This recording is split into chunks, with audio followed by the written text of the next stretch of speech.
Hello, everyone. So I'm coming at you with a very quick, short, and sweet review for Demon Slayer Season 3. So it just ended today. This season was 11 episodes long. Most of the episodes around the normal 25-minute mark, but the first episode close to 40 minutes, and the last episode, being the one that aired today, closer to an hour long. So yes, without further ado, let me get into my review for the Swordsmith Village arc, Season 3 of Demon Slayer. So really, without getting into spoilers, the main things that happen within this season is all the upper ranked demons assemble at the Infinity Castle after the upper 6 demons defeat in Season 2. And again, too, while they basically come up with a plan to make certain that they can take out the remaining Demon Slayer cores, Tanjiro heads to the Swordsmith village to make certain he can craft a sword after his one in Season 2 broke. And while they get there, again, so he gets to learn the culture, the ways, and meets a lot of the other Demon Slayers around his age. Like a lot of the up and coming Demon Slayers in the core learn a lot about the culture of how the swords are made, little things like that. We don't get to see really Inosuke or any of the other guys from the first seasons. They go off on their own adventures. Tanjiro's at the Swordsmith village, but eventually things converge, and two of the upper rank demons, being 4 and 5, come and attack the village, and it is up to the demon slayers at the village at the time to protect the village, of course the villagers themselves, all the swordsmiths, to take on these demons. There's a lot of really cool things that this season did that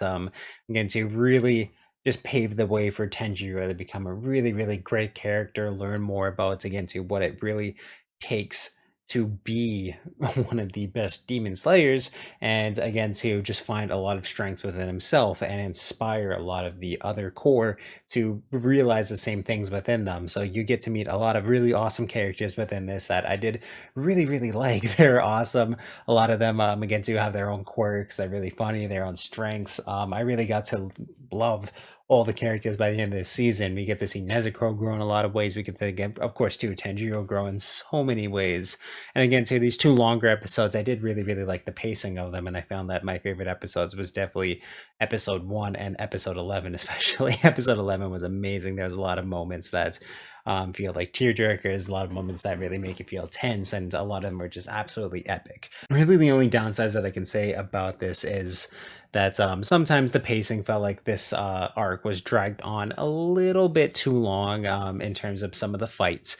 Even though the fights are great in a lot of ways, I just found that a lot of them just dragged on a lot too long. Things got very tedious and repetitive, again, too, when they're trying to find the original of the upper rank 4 demon, just basically having to go after his true form so many times. A lot of that just felt like really dragged out. But again, too, the fights are stellar in a lot of ways, but I did find that the animation quality did dip a little bit in certain points, and again, too, the fights and a lot of the animation weren't as good as they've been in previous seasons. There were some moments that did blow me away visually, especially within the last episode, and there was also episode 5, Bright Red Sword, had some amazing animation that was just so colorful and beautiful.